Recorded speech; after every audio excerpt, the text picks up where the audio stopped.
G'day guys, welcome back to another episode of Flashlight Crazy. Today I am reviewing the Olight Marauder Mini. Let's check it out.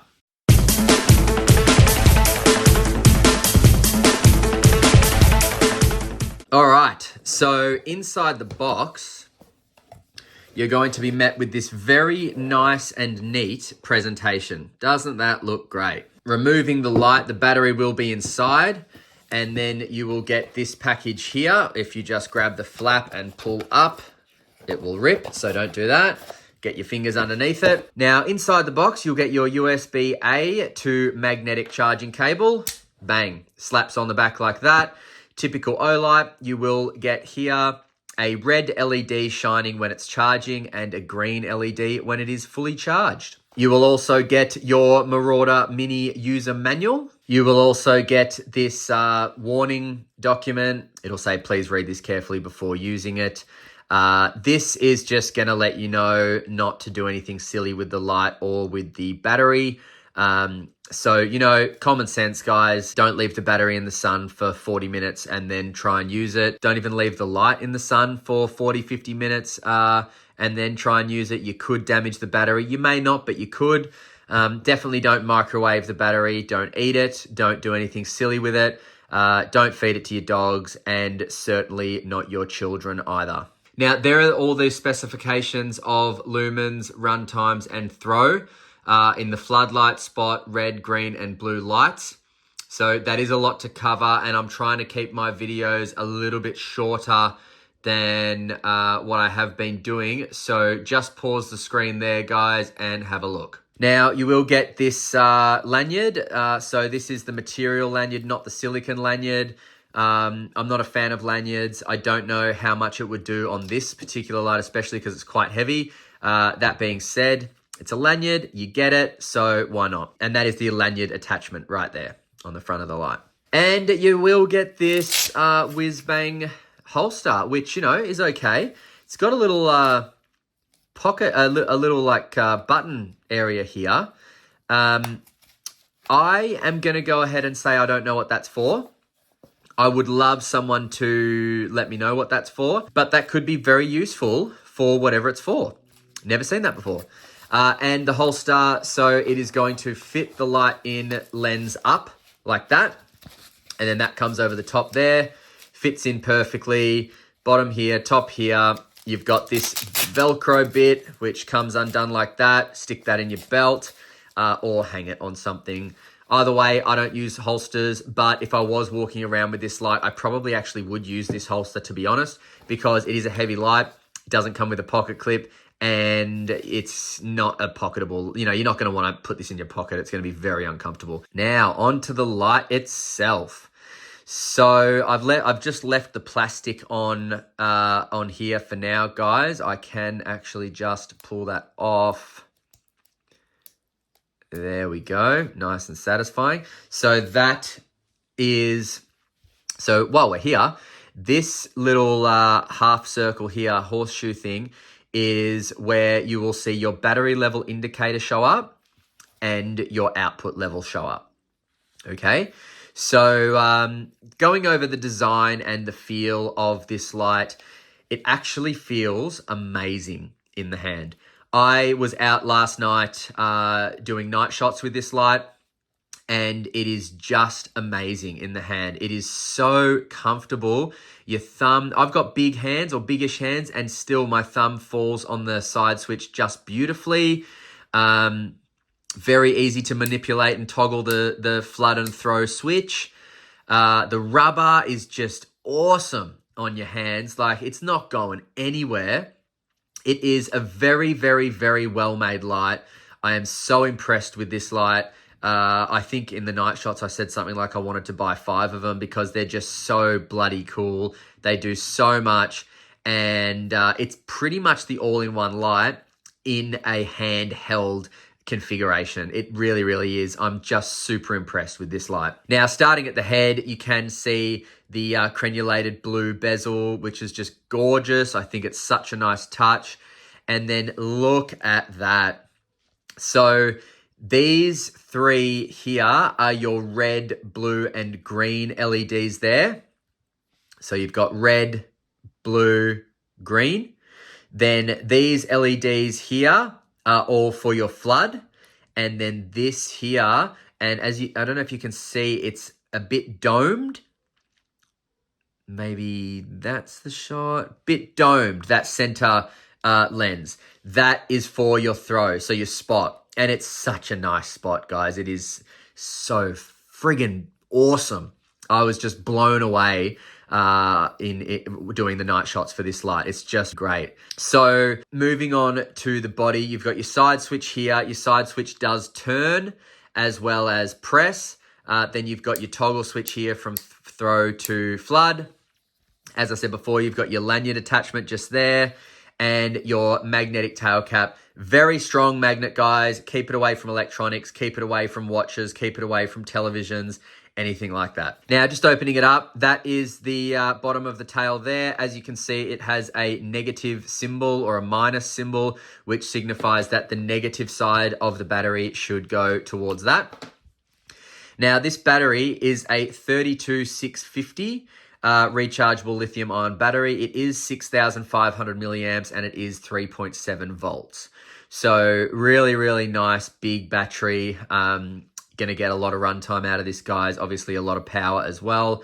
And it is a proprietary battery for Olight, but that's nothing we didn't already know. Now, just taking a look down there, there's your contact for the positive end.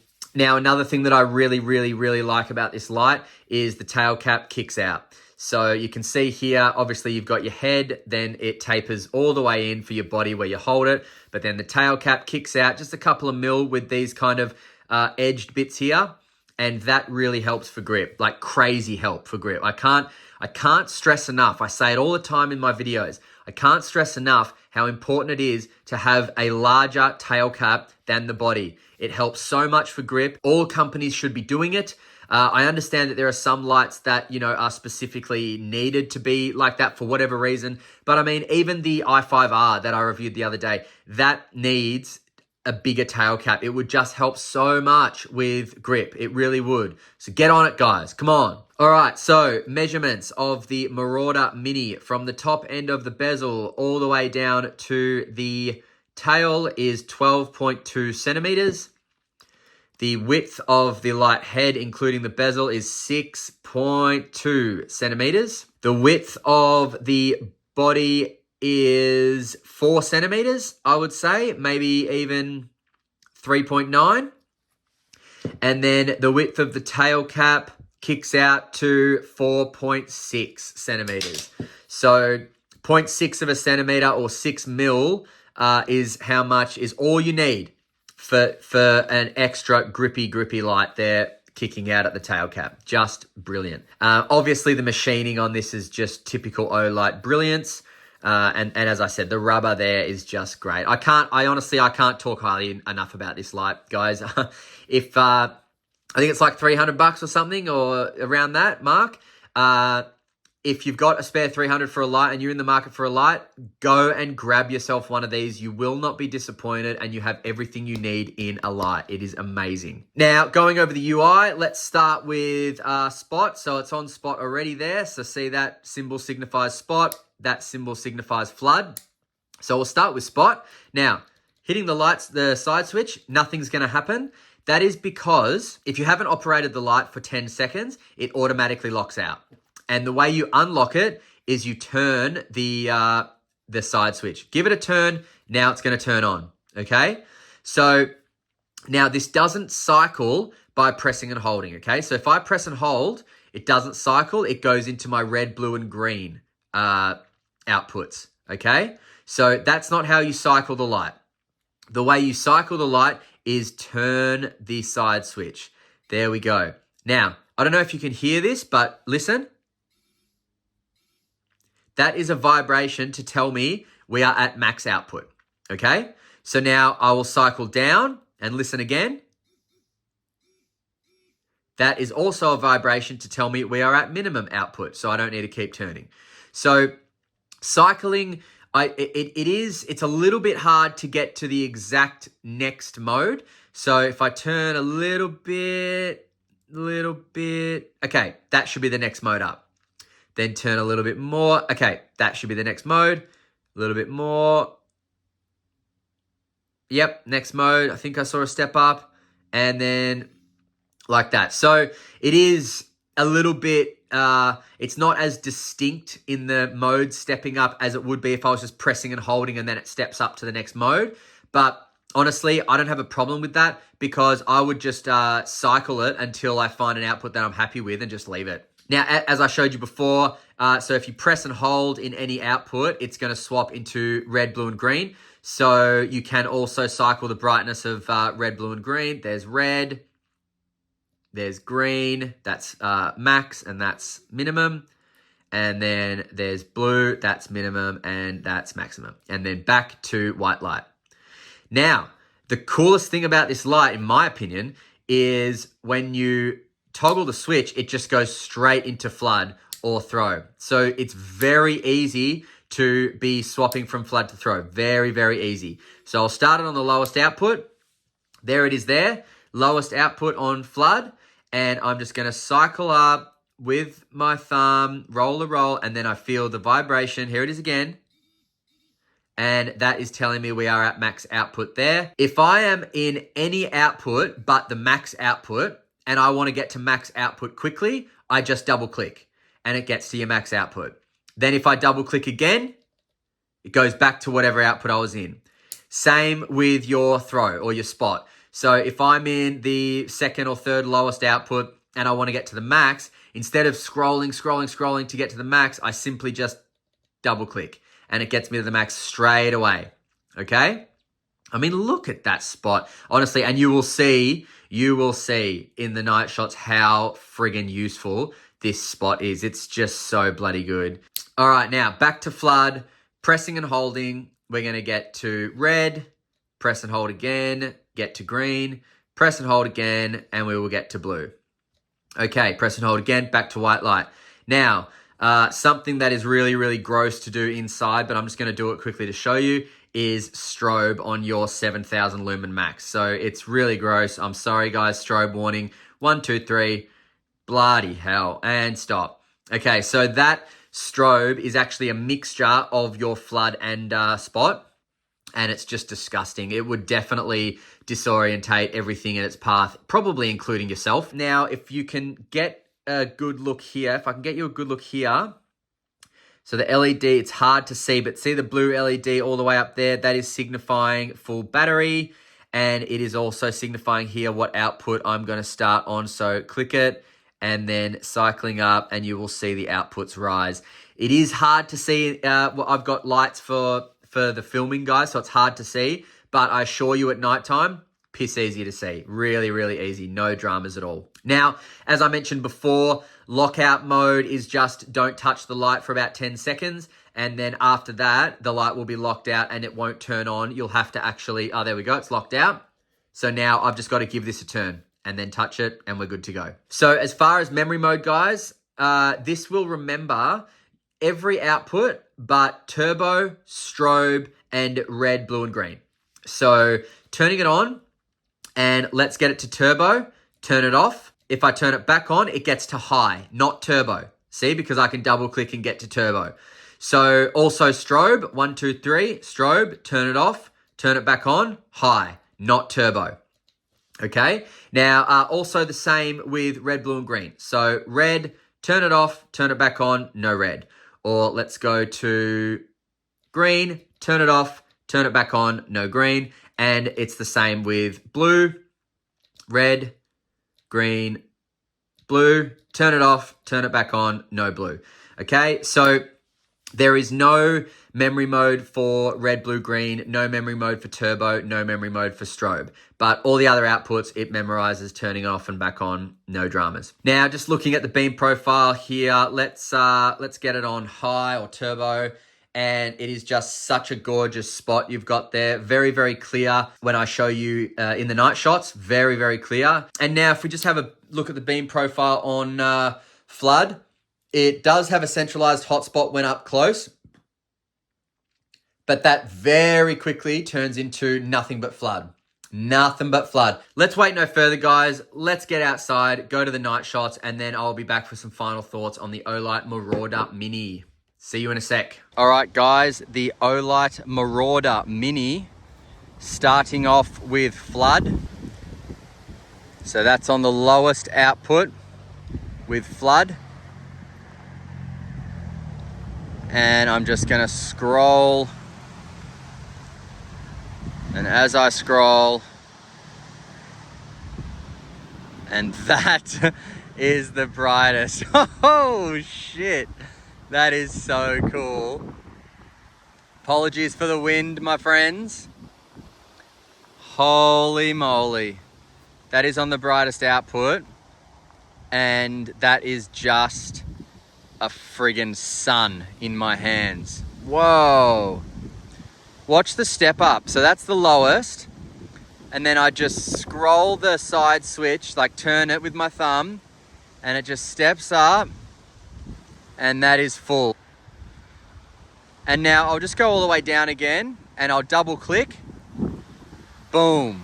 Turbo. Far out, man. All in this handheld torch. That's just stupid. All right, now turning it off. Switching it to spot, turning it back on. There's spot, and there's the lowest on spot. And I'm just gonna step it up while scrolling spot. Look at that, fuck off. That is so good, and that's not even full output. That's full output there on spot. Far out, man. Oh, this thing's like, let's go over here. All right, there's that tree over 100 meters away. And the hot spot grows to the size of the tree almost. Gone there, gone there. Far out. That is so beautiful. Man, that is such a cool spot. Holy crap. Seriously. I want 5 of these. That is just amazing. Now scroll it back down. That's the lowest spot. And then double click. Boom, baby. Oh, that's so cool. Now from on, pressing and holding, goes to red. And now that's the highest output in red. Press and hold again. It's going to go green, highest output as well. Press and hold again, blue, highest output. Press and hold again, back to spot. And if I just triple click, oh sorry, I need to triple click on flood, and we've got a disgusting strobe. I'm turning that off. All right, guys, you've seen it here. Spot, flood, crazy cool. And I am amazed. Well done, Olight. I'll see you back at the lab, guys. All right, so I tried to warn you. You didn't listen, but now you've seen it. This is off its head. It is just so off its head. Look, it even has here on the rubber. How cool is that? 7,000 lumens, 600 meters. That's awesome. So really, really nice, nice light. My final thoughts, guys, are I have no gripes with this light whatsoever. In such a comfortably handheld light, you have everything you could possibly need, in my opinion. This is a camper's best friend, a fisher's best friend. It is a light enthusiast's best friend. It's got so many friends, honestly, this light. It's just this, anyone can use it for any application. Search and rescue. I mean, the list goes on and on and on and on and on. And I'm just super, super impressed with it. Now, do yourself a favor, guys. Head over to lightshop.com.au, put it in your cart, buy it, put the 10% discount code in that I will leave in the description, and enjoy the spoils of the Marauder Mini, because I am so bloody impressed with it, and I do believe you will be too. I will leave a link directly to it, and I will leave your discount codes in there as well. But that's it for me today, guys. Thank you very, very much for watching. And until next time, guys, stay cool and stay safe. See you again on another episode of Flashlight Crazy. See ya.